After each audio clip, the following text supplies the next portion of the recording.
Unbreakable fam. So in today's episode, we are going to talk about expectations of marriage, our first expectations of marriage and what that looks like for each and every one of us. So we have the Williams at the end. Yeah. They have been married the longest. They've been married for how many years? 41 years, 41 8 months. years. Oh, 41 years and 8 months. I like it. Then we have the Tasimbas. Yay! And they have been married 13 years and how many months? I have no Good. Way to be honest. I like it. I like it. And then we have the Starks. Woohoo! The Starks. Yes, and you have been married how long? 7 next month. 7 years. This month. This month? Yeah. Oh, okay. Congratulations. All right. And we are the Peoples, and we have been married. I'm trying to get out of the veil number, so I guess it would be 17 years Yeah. and 11 months. That's right. 17 years, 11 months. We'll be married 18 years next month. So, okay, so we spoke about our expectations, right? Those unspoken expectations. So what would you tell yourself 41 years ago, 15 years ago? What would you tell yourself about those expectations? For me personally, I thought life was going to be over. I thought it was just going to end up horrible, you know, that we were going to have this awful story. But what would you tell yourself 41 years ago? 41 years ago, I would tell myself to pray a more fervent prayer. Okay. And the reason I say that, when I introduced myself to her, I went by my CV title, and I asked her, I said, do you date Indians? Because my handle, CV handle was Little Brown Running Bear. Oh, Lord. So I asked her, did you date Indians? And she said, not yet. And then the next thing she told me, she said, I can't talk to you because you're married. Because on my tag it said L. Williams Sr. And I said, well, I'm in the process of getting a divorce. She said, when you get your divorce, then you can come and talk to me. That's what I'm talking But about. she did some investigation and found out that I was in the process of getting a divorce. So then when she asked me, she said, are you married? And I said, I'm getting a divorce. I said, I like you. I said, will you call me? I'll give you my number. She said, I won't call me. But you give me your number and you can call me and then we'll go from there. Did y'all call each other? Did you? No, I called her. You don't see me. No, it wasn't CB. She didn't know what a CB was. So when I did talk to her, when I said I prayed a more fervent prayer, I called her that night at 7 o'clock. We got off the phone the next morning at 9 o'clock. And I told her my whole life story and everything. So then when we got to talking and the next thing, the first time we went to go to her thing, she looked at me and she said, I just want you to know something right now. She said, there'll be absolutely no sex. And so that's the reason I say I would pray a more fervent prayer, because God answered my prayers in giving me what I desired. So that's the reason I think this marriage has worked so well, because I prayed and I asked. I tell her she didn't have a choice, but she told me she did. But I told her I got to prepare her for it. That's awesome. That's awesome. Miss Jerry, what would you tell yourself 41 years ago? I would tell myself, hey, get to know this person for real before you get into anything. Yeah. So when I did ask a lot of questions, but I would have gotten to know him a little bit better, a little bit longer before I married. Yeah, because I almost didn't get married. When we went to get our marriage license, and she was sitting there, she said, how old are you? I said, huh? She's 14 months older than me. She said if she didn't know that in the beginning, she may not have talked to me. Most men are immature. No, that's true. That's totally true. That's true. That's totally true. Wow. Yeah. What about you, bro? Oh man, so for me, I think just having a growth mindset instead of having a fixed mindset and just thinking like, hey, it's fixed, it's set in motion, I can sit back and relax. I gotta work for it, I gotta learn. We gotta communicate, I gotta tell her what I want, she's gonna tell me what she wants. Pray to God and just really dedicate our relationship to God. And I think once we dedicate our relationship to God, I think our horizontal relationship was just so much easier. So that's what I just kind of thought with that. Yeah, that's what I can say about that. Yeah. Okay. Babe? So if I was to give myself advice 13 years ago, I would say pick your battles. Because in the beginning we used to like fight about small things, like maybe you didn't put you should have put the toothpaste such and such, stuff like that. Squeezed it. You have to squeeze it the proper From the way. bottom, You know, you know. right? Yeah. So things like that. Yeah. So I feel That's that amazing how that's a fight in everybody's house. That's amazing. Yeah. You got our own. You got our own. No, we share toothpaste. Yeah, so what I actually did, I actually went and bought her, those toothpaste squeezes. Yes. So I actually went and bought her. I'm like, hey babe, I got you this, so you can actually squeeze You your know what we toothpaste. used to use? I know this is totally a sidebar. But we used to use the Mentadent toothpaste where it was like in the case and push it down. Yeah. So you wouldn't even have to squeeze it. Yeah. Like that saved our marriage. This is looking at it. so yeah, that's Put it what back. I would tell myself. Yeah. Pick your battles. Because some things that you fight about right now, 5 years later, they won't even matter. Yeah. Totally agree. Don't It's even good, babe. laugh. It's good, yeah. It's good. It's good. I would say for us, man, there's a lot of things I would have told my younger self. So one is, I always remember when we first got married, Natalia's very big on responsibility. You know what I mean? So she's all about just taking ownership and responsibility, and we were similar as far as standards of excellence and things like that.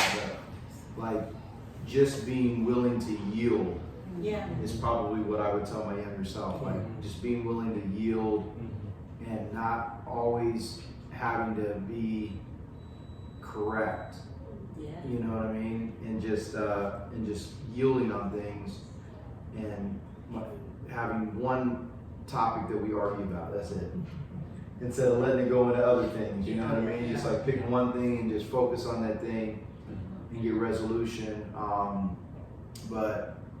And I would say like just later in our marriage when we really learned each other and learned how to respect and love each other in the way that the other person wanted to be loved and respected, right?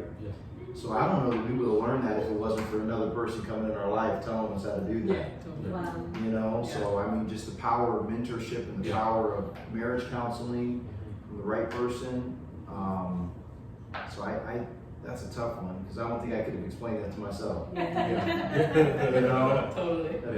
And you knowing yourself of who you really are and how you want to be loved and things like that. But I would say that just yielding to you, like making sure that I'm just like, okay, it's all good because Natalia mentioned we're both high achievers, so we're very solution oriented. So if we have an argument, we want to figure out how we can come to a solution immediately. And sometimes it doesn't always work that way. So. And I think in the statement of yielding, sometimes we're so afraid that if I yield to him, or then he's going to take advantage of me. And I think that is a feeling that we have sometimes in marriage. To be vulnerable enough to say, no, I trust this person, I married this person, they don't mean harm to me, right? Don't let Satan tell you a story that you start down a path of believing something totally different, but bring yourself back to the truth, which is they don't mean harm, they didn't mean that way. I think for me, one of the changes was watching my tone. Right? Watching my tone and just being more playful. I think playfulness is something that I've really worked on, specifically in the last few years, of like, everything doesn't have to be so serious, everything doesn't have to be so rigid. Are we the same person as Can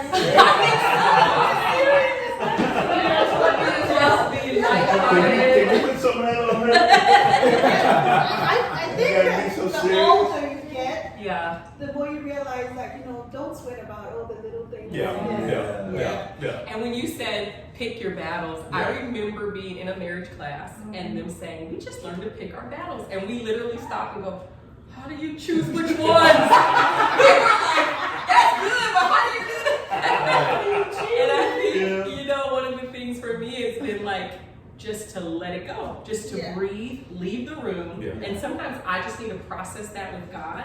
Yeah. And then sometimes I need to circle back and process that with Him. Yeah. But in the moment, everything does not need to be handled right Exactly. now spontaneously, Exactly. right? Yeah. Because it's usually going to be handled with disrespect, dishonor, and lack of love. And Yeah. we're both going That's to right. start a cycle. So I think those are some of the things I'm Yeah. working on now and learning through our marriage. Definitely. Yeah, I can totally really agree with being free, because I grew, and Abby has a very free spirit. I mean, Abby's, let's do this. Oh yeah, let's go and do that.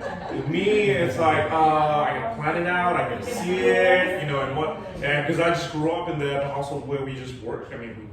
We had fun, but we worked. Yeah. So having to kind of come to this relationship which is like, oh, let's go downtown and let's go dance, or let's go. I'm like, oh, well, I can't dance, those are always my excuses. I had to find an intelligent excuse not to do something because I just wasn't free. So it's now that that I've turned a little older, a little wiser, a little mature, it just switches. It's like, man, what am I doing? Yeah. I'm wasting all this time trying to do all these things that really, at the end of the day, don't really matter. And what really matters is spending time with my wife, with my family, and doing the things that I enjoy, that we enjoy.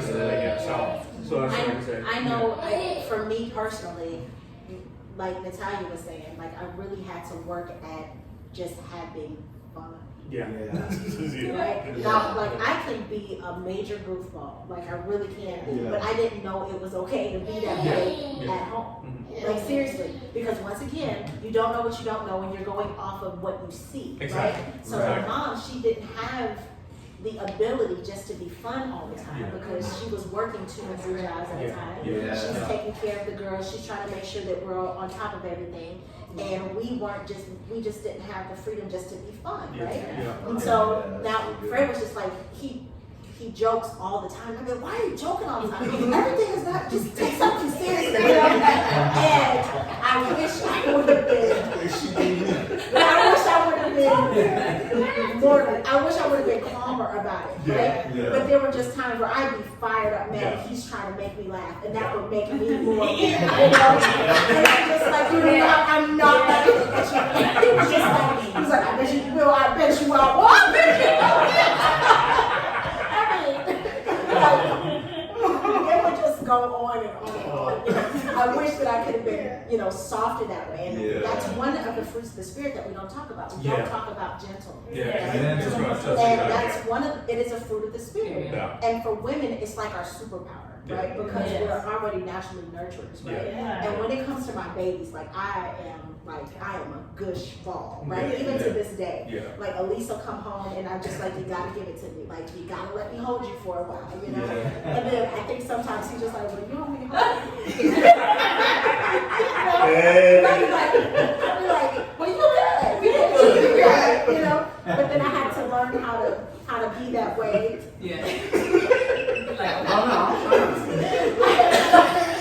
I had to learn how to consistently be that way. And I'm still learning. I'm still learning too. Because that wasn't something that I was necessarily receiving as a child, all the time. Like, I love my mom. I slept in the bed with my mom for years, guys. I had my own bed, but I was like, no, I want to sleep with my mom. And I slept in the bed with her, and she loved on me, but it wasn't, just not to the extent. You know what I'm saying? Just not to the extent. So that's why I would tell myself, like, just be softer, have more fun, be gentle. See, y'all, that's funny y'all say that because we are too passive. So for me, I would tell myself, like, be more aggressive and speak up for yourself.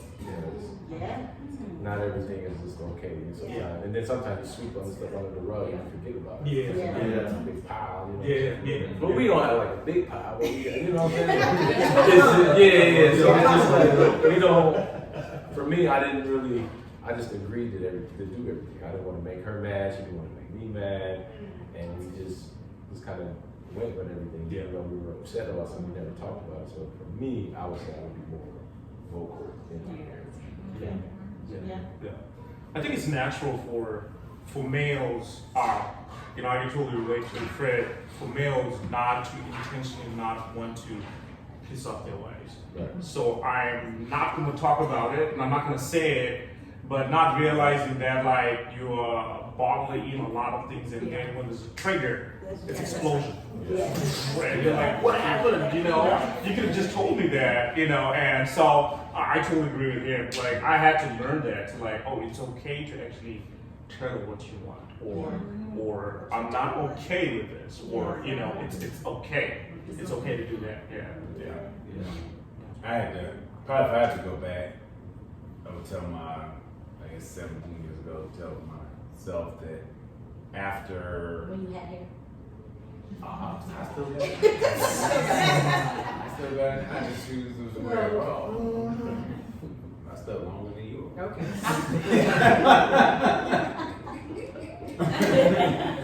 Just got one little spot. Right. Yeah. But no, I would tell myself, like, you know, don't leave the toilet seat up after 9 o'clock. If I got a wife, it's like a raccoon. Don't turn the lights on.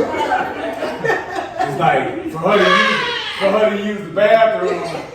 She probably has in her mind like, I'm asleep, but I'm gonna pause this sleep for like 2 minutes so I can use the bathroom, and then I hear like. She won't even cut the lights on to use the bathroom. She maneuvers her way around the bed, goes straight in the bathroom, and then come out and blame me. I'm asleep. I don't let the toilet seat up. Like, You do. I know. I mean, I know I can use the bathroom in the dark. It's my house. I don't need to put stuff back. I just need to flush it. And then, you know, you just need to reach back there when you sit down. Reach back there when you sit down. Yeah, so I would tell my 17-year-old self, like, okay, you got a wife that likes to use the bathroom in the dark. Just make sure you put the toilet seat down. That's your real answer. That's your real answer. Final answer? I mean, I don't have a good answer after LaBelle said he talked on CBs and said, little brown skin, whatever it was. What was she? Little brown running bear. Little brown running bear. Well, thank you all for joining us for this episode. We hope you enjoyed it, and we hope you come back. And we'll be back next week with another topic. See you soon. Bye.